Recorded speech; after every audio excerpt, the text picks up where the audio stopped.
Welcome to the All-Star Networking Podcast. It's the show where you hear from a new expert each week on how to build an all-star network, increase business sales, grow careers, find a job, or enrich your life. Let's get it started. From the Midtown Global Market in Minneapolis, here's your host, Kathy Paper.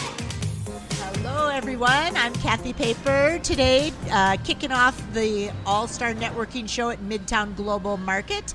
As always, the trusty producer by my side, Tietel, the head of the executive director of the Friends of the Global Market. Please check out this organization that supports all the good work happening here at the Midtown Global Market in South Minneapolis. Joining me today is Nikki Tietel. Nikki, give a little hello to our listeners. Hello, listeners. Happy to be here. So, Nikki and I are going to have a whirlwind conversation. I'm just warning you all now. We went to high school together, and both of us are talkers, and we will have a lot to say about networking. But Nikki, I'm so happy to have you here. You are doing a phenomenal job with your business, with your life, with everything, and I love that our sons are good friends, little hunting friends, right? Yes. So I want to start talking about networking just as you've built your business or any kind of life lessons. I was telling Nikki on the way in, I think of her often. She told me to always prepare the night before for the meetings ahead of time when she had worked at General Mills, which I do, is lay out what I need to have ready for meetings or get my digital files organized. So always pearls of wisdom, Nikki. But what kind of a role has networking played for you in your career? Yes, so I am a small business owner, financial planner, and I've been doing this for 27 years, and I have literally had to kind of build my business from the ground up like many small business owners. So networking is essential for me. It is the way that I acquire my clients and grow the business. And I think no matter what you do, whether you're a programmer or an artist or work in a corporate setting, we all need networking. We can get mentors from networking. We can learn new skills. We can find job opportunities, or we can just find new friends, new fun things to do. I love it. I mean, just that you've built it all, making all those connections. A lot of people are really nervous about the word networking. So they hear that word and they just think it's something slimy or they don't like it.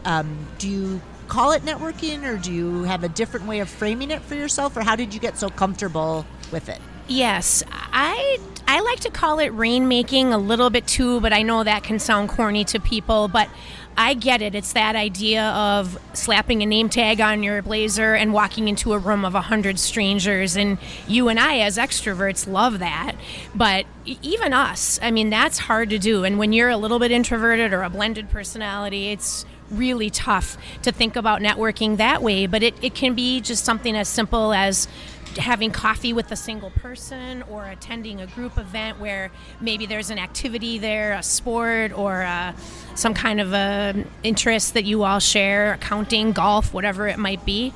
So I think that you have to make networking fit for your personality and what you're comfortable doing. And I would argue even people like you and I that are very extroverted, it still can be intimidating to walk into a room of 100 people not knowing a single soul.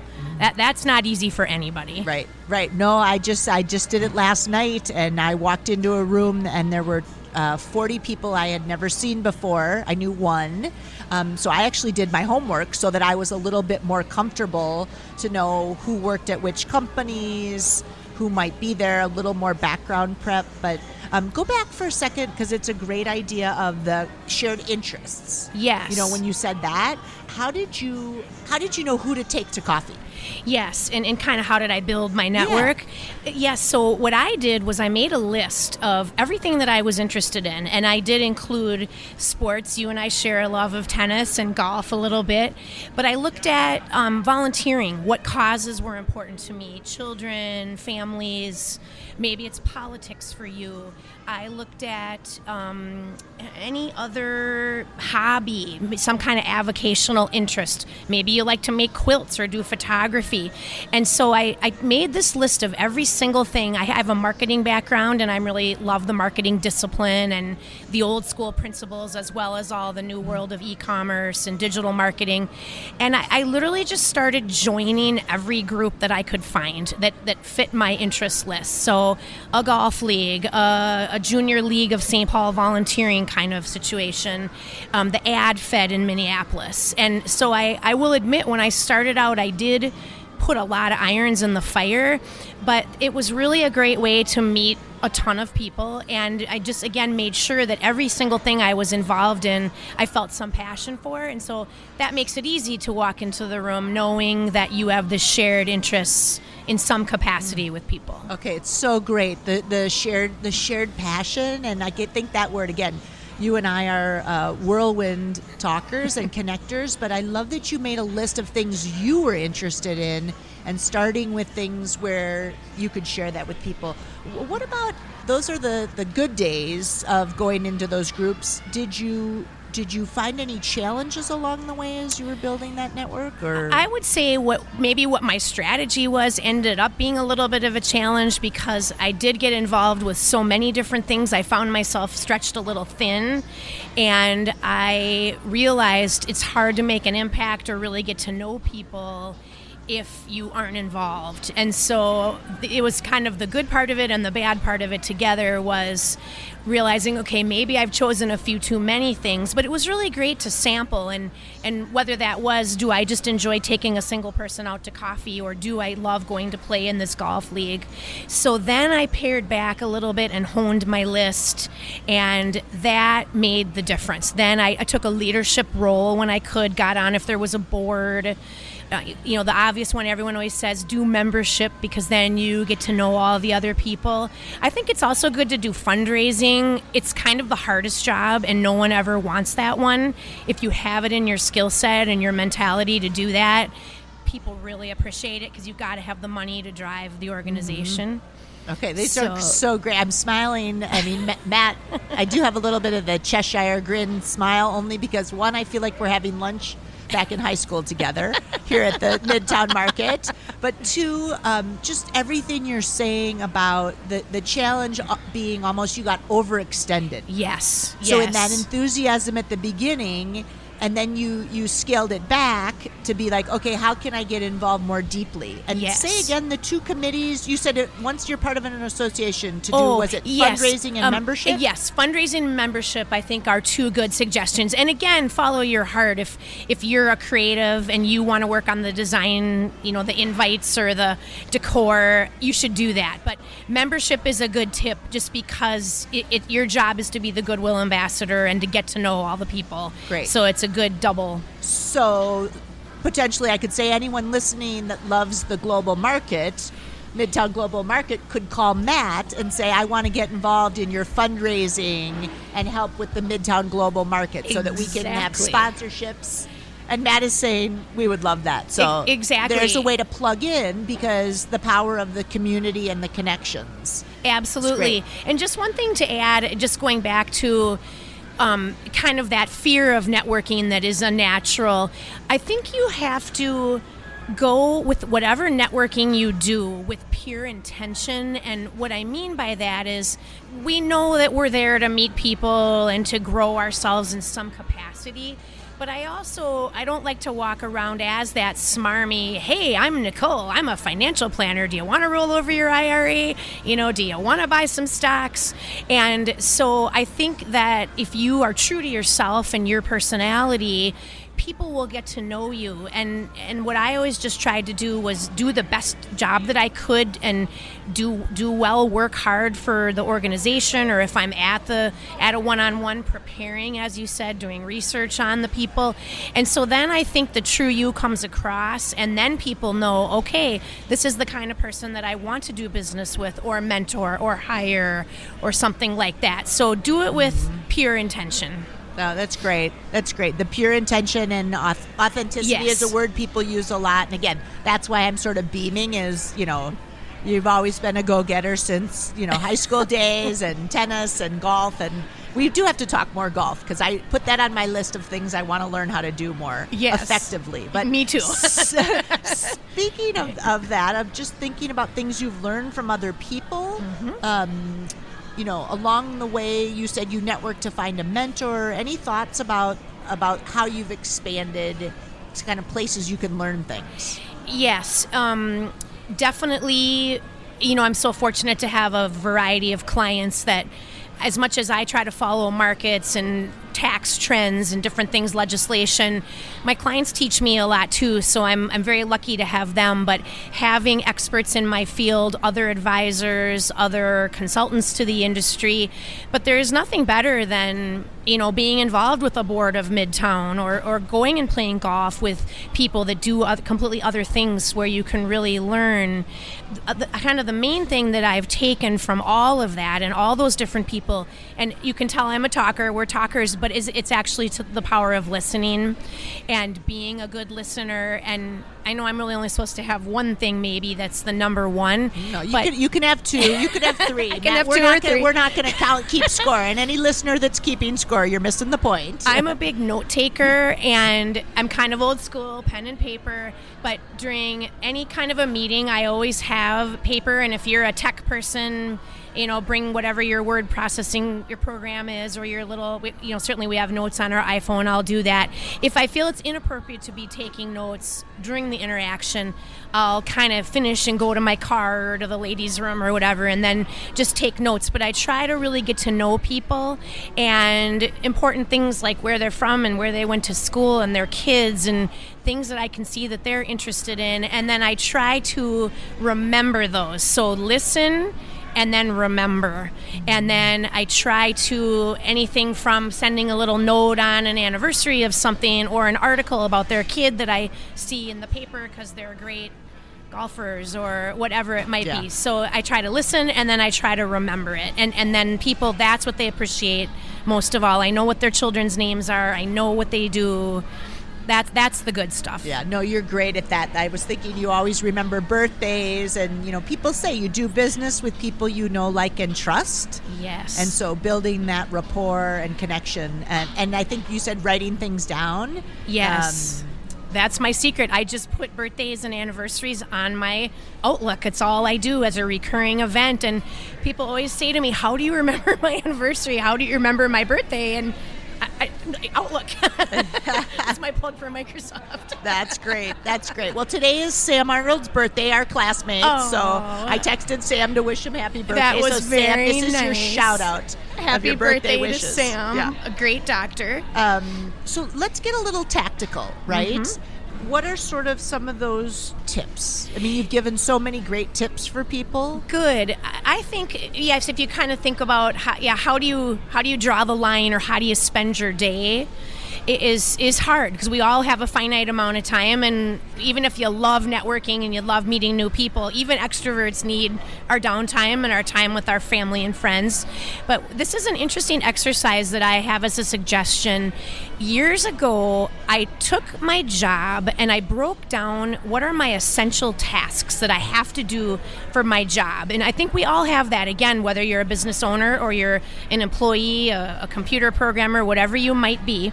And then I said, okay, of my tasks that I must perform, which ones are revenue producing and which ones are non-revenue producing. Now that's a little easier for a business owner or an entrepreneur or someone in a sales type of role. But again, it could really apply to anybody. What's driving your growth? Maybe it's your goals to make your program or your benchmark.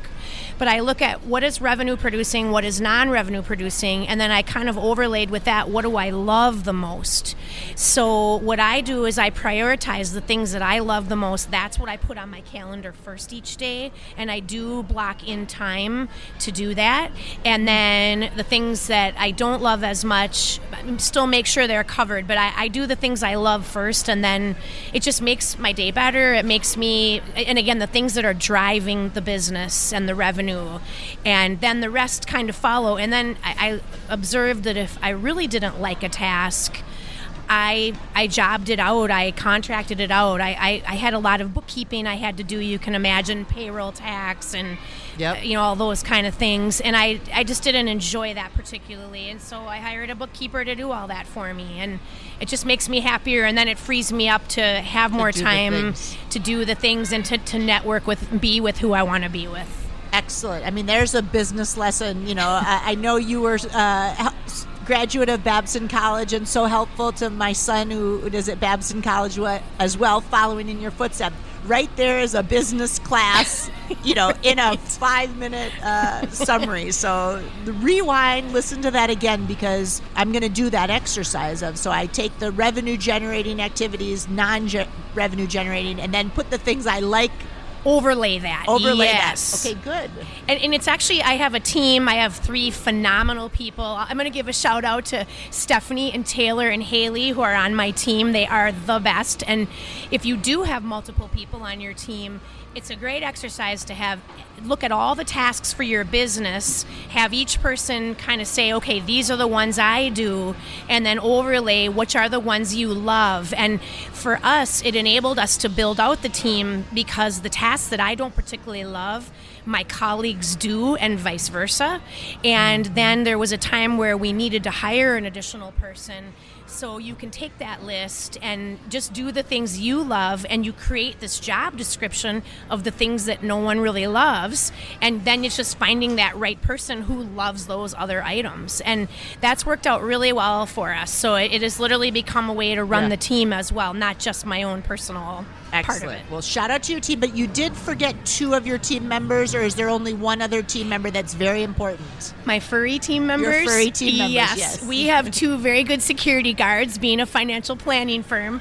I've got a 4-year-old chocolate lab named Hayden and a just turned 4-year-old golden retriever British cream named Hunter. Excellent. And they do visit the office a lot, and they take good care of us, and they love our clients. Excellent. Well, when we're done, maybe we'll buy the furry treats, a little treat over at the market here where they sell some dog treats. So, Matt, do you have any questions that you want to ask? So Matt's question is a tricky one, but also very insightful. We have a tendency to network with people that are just like us, or when you walk into the room with 100 people, you go to the 5 that you know. Do you intentionally make an effort to diversify your network? I do. I would say I probably start with the people that I know, but I do actually make sure to look around the room and see, okay, who don't I know, and who's sitting alone, or who does look uncomfortable.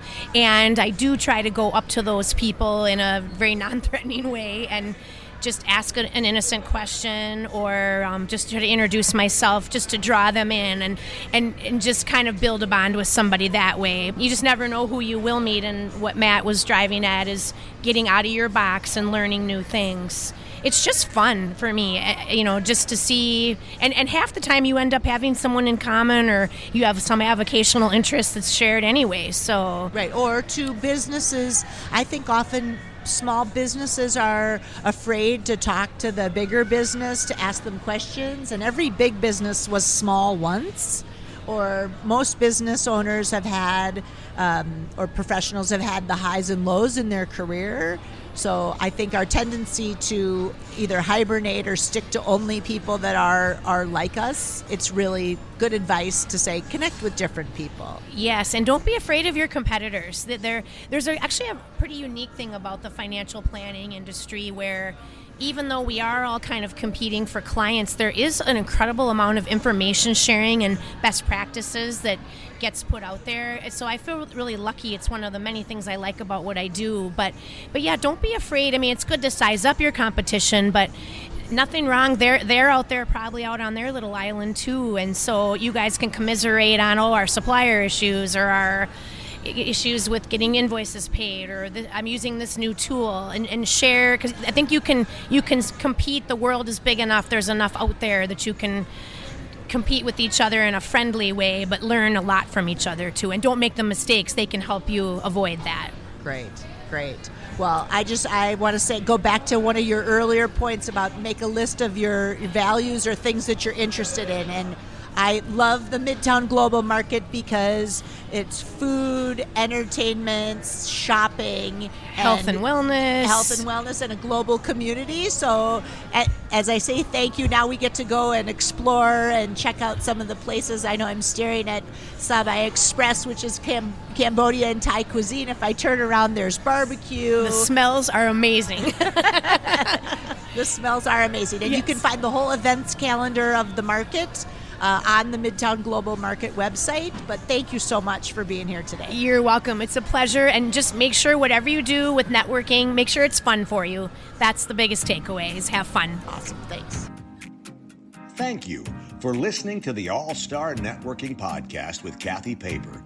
To learn more about strategic networking and making impactful connections, visit rockpaperstar.com. Please join us in supporting the Midtown Global Market as a vital community resource that supports small business, cultural diversity, and free or low-cost programming. Reach us at friendsofglobalmarket.org.